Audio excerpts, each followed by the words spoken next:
최원수 코치님을 제가 좀 소개해 드릴게요. 프로그램을 설계할 때 저희와 함께 하셨던 분이에요. 이번에 여러분이 다 받아보신 최고가 되는 여성 리더십 5단계의 공동 저자이기도 하시고요. 큰 박수로 맞이해 주시길 부탁드리겠습니다. 안녕하십니까, 허영숙입니다.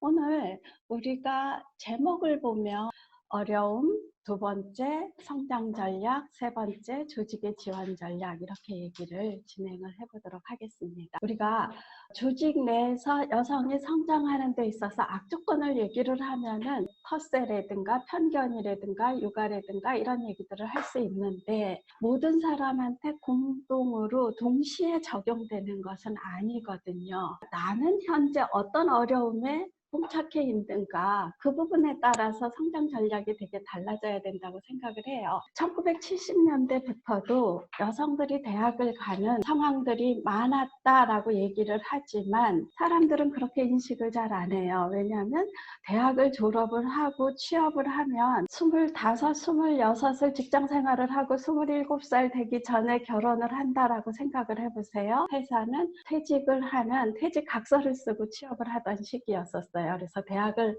나온 여성들이 회사를 가더라도 일할 수 있는 시기가 굉장히 짧았던 시절이었습니다. 하지만 1980년대 들어서 대부분의 여성들이 대학을 가기 시작을 했고 2002년도에 남녀 학력차가 없어집니다. 그래서 2002년도 통계청 통계를 보면 여성과 남성이 똑같아지고 여성이 더 추월하는 상황이 벌어지는 게 2002년이거든요. 남녀 동등의 자격을 갖추는데 한 20년이 걸렸다, 이렇게 생각을 해보시면 좋을 것 같아요. 20년 후인 지금 우리 조직에 있어서 같이 동기들이 20년 후에 같은 급으로 임원에 들어가 있고 관리자에 들어가 있고 그런 성장이 같이 되어져 있느냐 하는 점을 보면 조금은 그렇지 않다고 생각을 하게 되거든요.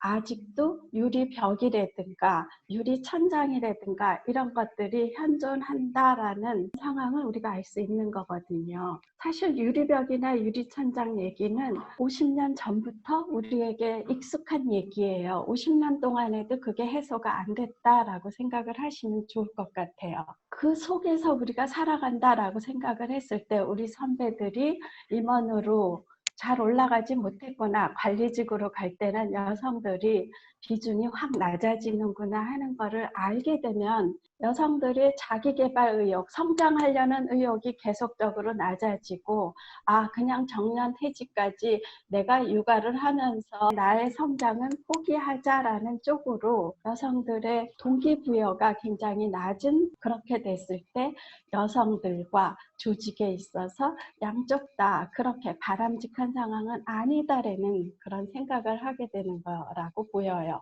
2001년에 제가 모성보험 3법을 개정하는 업무를 하고 있었습니다. 그때 기업이 출산 휴가나 육아휴직을 길게 주는 거에 관해서 굉장히 반대를 해서 그 법 개정에 굉장히 시간이 오래 걸렸어요.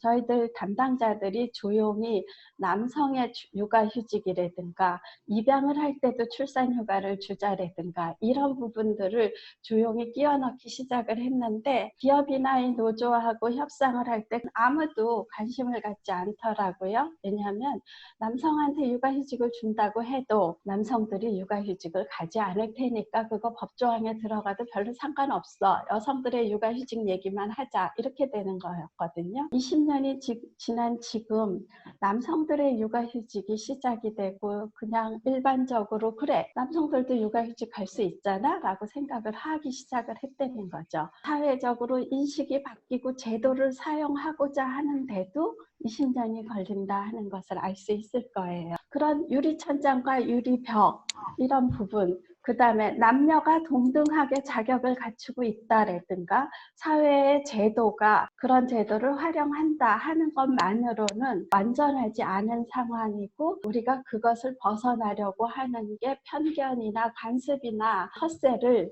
해소하고자 하는 노력의 일환이다라고 생각을 하면 된다. 그러한 것들이 현재 여성한테 어떤 효과를 내느냐 하는 것만 우리가 신경을 쓰게 돼요. 하지만 조직의 HR 담당자들이 왜 아직도 여성을 특별히 챙겨줘야 하느냐 하는 얘기들이 나오면서 그것이 남성을 역차별하는 게 아니냐 이렇게 생각들을 한다는 거죠. 우리가 지금 현재 이 시점에서 조직에 있는 여성들을 한번 둘러볼 필요가 있다고 생각이 들어요. 그 여성들은 회사에서 20년, 30년 일을 하면서 내가 열심히 일을 해도 관리자의 입장, 임원까지는 올라가지 않을 거야 라는 거를 매일 느끼고 있기 때문에 자기가 도전을 덜하고 성장에 대한 기대를 덜하고 그만큼 노력을 덜하는 여성으로 살아가고 있는 조직 환경에 있다는 거죠. 누구한테 그게 부정적인 효과를 날까요? 여성한테만 그게 어려움으로 있는 거는 아니라고 생각을 해요. 이제는 조직의 절반이 여성이 들어오는데 여성들은 이쪽 영역에서만 일을 해. 육아휴직 갔다 오니까는 승진을 천천히 해. 승진을 못해. 그러면서 관리자에 들어가는 비중이 낮다는 거를 지속적으로 한다는 거는 여성들이 그만큼 성장하지 않는 상태라는 거는 조직에게도 문제가 있다는 거죠. 조직이 인력을 제대로 활용하지 못하고 30년 데리고 있다가 퇴직을 하게 하는 그런 상황들이 벌어지게 된다는 거죠. 조직이나 여성에게 도움이 되지 않는 상황이다. 특히 앞으로는 경제활동 인구가 점점 적어지고 고령사회가 되면서 퇴직 후에도 일을 해야 되는 기간들이 굉장히 많잖아요. 60부터 80까지는 계속 사회생활을 해야 되는 사회에 우리가 와 있기 때문에 여성들이 성장이나 도전을 하지 않는 상태로 계속 유지가 된다면 우리 사회에도 도움이 안 되고 조직에도 도움이 안 되고 여성한테도 도움이 안 된다. 이런 생각들을 해보는 입장이 되는 거지요. 그런 상황에서 우리가 어떤 성장 전략을 가지고 가야 할 것인가 하는 점을 잠깐 얘기를 해보도록 하겠습니다. 여성이 스스로 성장하려는 목표나 동기부여 그런 도전의식을 갖도록 하는 것이 굉장히 중요한데 어떻게 갑자기 여성들이여 야망을 가져라, 여성들이여 성장하려고 애를 써라 라고 시작을 하겠는가. 그동안의 차별적인 관행이 축적되어져 있어서 여성들이 새로운 방향으로 나아가는 게 쉽지 않은 상태에서 그것을 어떻게 여성들한테 동기부여를 해줄 것이냐. 그게 한 번의 교육으로 되는 일은 아니라고 생각을 해요. 화면에 보여드리는 것처럼 5단계의 성장 전략을 조직이나 여성들이 관심을 가지고 봐야 된다라고 생각이 들어요. 각각의 여성들이 자기가 현재 처해 있는 상태가 어떤 상태인가, 현재 가지고 있는 어려운 점이 무엇인가, 나아가고 싶은 점이 어느 방향인가 하는 것을 이해하고 그것에 대해서 내가 해결해 나가고자 하는 의욕을 주변에 있는 사람들하고 같이 공감대를 형성을 하고 공동체를 형성을 함으로써 나아갈 수 있는 힘, 동기부여가 된다라고 생각이 들어요. 성장 전략을 가지고 육아나 가정을 포기할 수 없기 때문에 균형적인 삶에 관해서도 생각을 해보고 나눌 수 있는 이런 단계를 작게 시작해서 점점 커지는 단계로 선순환 반복을 해야 된다라고 생각이 들어요. 실제로 현장에서는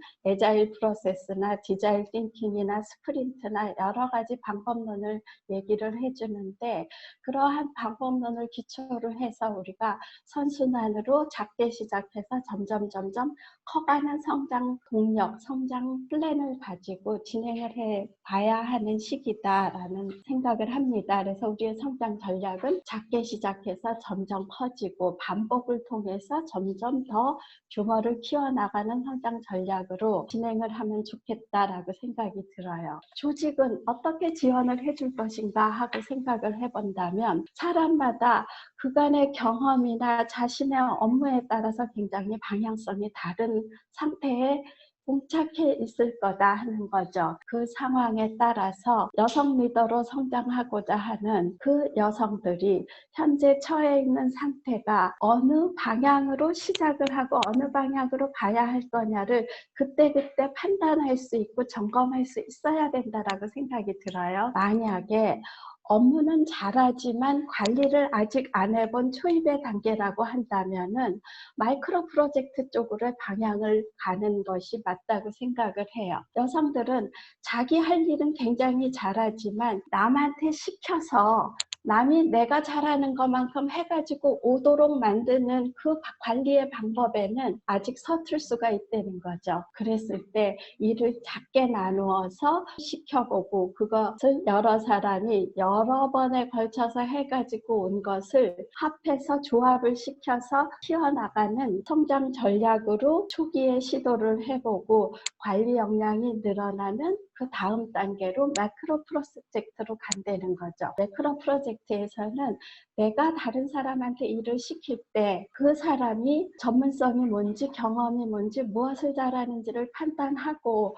일의 전체적인 프로세스를 맡겨놓고 그 관리 자체를 평가하고 진단하고 점검하면서 그 각각의 사람들이 해온 거를 큰 그림으로 만들 줄 아는 관리 능력을 매크로 프로젝트에서 연습을 해야 된다라고 생각을 해요. 각각의 여성들이 현재 상태에서 마이크로 프로젝트로 갈 거냐 매크로 프로젝트로 갈 거냐를 판단하고 지원을 해주는 것이 조직이 해야 되는 일이다라는 생각이 드는 거죠. 조직의 성장 전략 안에 여성들의 성장 전략이 들어가 있고 그 여성의 성장 전략을 조직이 어떻게 지원을 할 것인가 하는 점을 HRD 담당자들이 판단을 하고 지원을 해줄 수 있어야 과거에 차별이 진행되는 그 기간 동안에 축적된 상실감을 이제 극복하고 나도 하면은 돼. 우리 조직도 남녀를 공평하게 키우고 있어. 그런 확신이 들면서 나아갈 수 있다는 거죠. 지금 정부나 사회는 양성평등 채용 목표제를 얘기를 하고 있어요. 조직의 절반이 여성인데 채용이 지금은 중요한 단계는 아니라고 보는 거죠. 양성평등 성장 목표제로 가야지 되는데 성장을 시키려면 조직은 어떻게 해야 할 것인가에 대한 플랜은 별로 아직 없다라고 보이는 거죠. HR 쪽에서는 경평 보고서도 쓰는 경우가 되게 많은데 경평에서 보면은 사회적 책임에 관련된 배점이 굉장히 확 늘었어요. 기업이 사회적 책임 얘기를 하기 시작을 하는데 그 사회적 책임 안에 여성의 성장이 들어가 있어야 한다라는 것을 인식할 시기다라고 보이는 거죠. 4차 산업혁명으로 우리가 얘기를 많이 해요.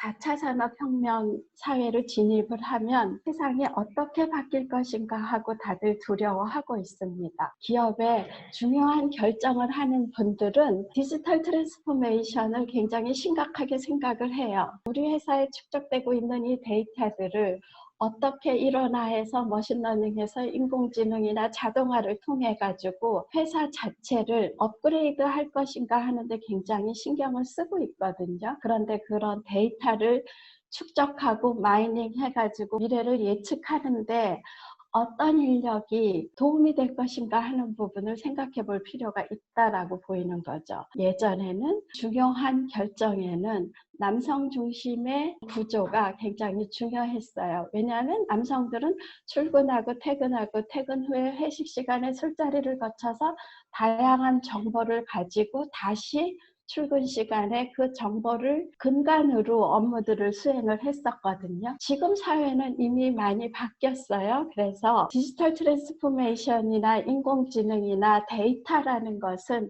여성들이 활동하기에 굉장히 좋은 사회로 기반 구축이 되고 있습니다. 그러한 상황에서 예전에 인적 네트워크가 굉장히 중요하다라고 얘기를 했던 것처럼 SNS를 비롯한 디지털 네트워크가 굉장히 중요하다라는 것을 사람들이 인식을 하기 시작하고 데이터와 디지털 네트워크를 어떻게 혼합해서 우리가 바른 예측을 하고 바른 행동을 결정을 할 것이냐 하는 문제에 집중을 하게 되는 거죠. 모든 사람들이 단순 반복하는 업무를 그동안에 여성들이 해왔다고 한다면은 이제는 여성들이 그 단순 반복하는 업무를 기계한테 시키는 일을 맡아서 하게 되리라는 거죠. 따라서 기계를 관리하는 역량이 신입 직원이건 중견 직원이건 누구든지 그런 관리 역량이 있어야 된다는 거죠. 그러한 관리 역량을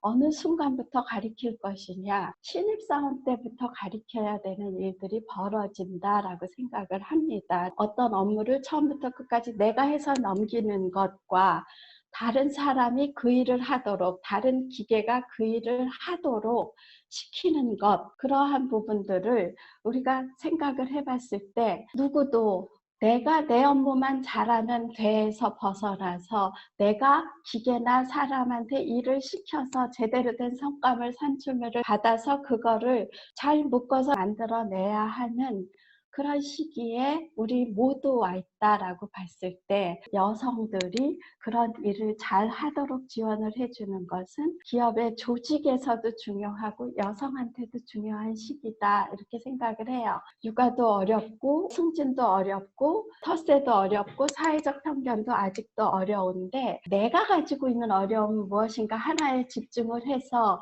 그것을 이해하고 공감하고 성장하고 균형을 갖도록 하고 나누는 그 선순환의 과정을 갖도록 하는 것. 두 번째는 조직이 지원을 해줘야 하는데 하드웨어적인 지원과 소프트웨어적인 지원 어떤 식으로 할 것인가 그런 맞춤형 지원 전략을 세우도록 하는 것, 이 두 가지 되게 신경 써야 될 부분이다라고 생각을 해요. 궁금한 점이 있으시면 인코칭을 통해서 질문해 주시면은 나중에라도 응답을 해드리도록 하겠습니다.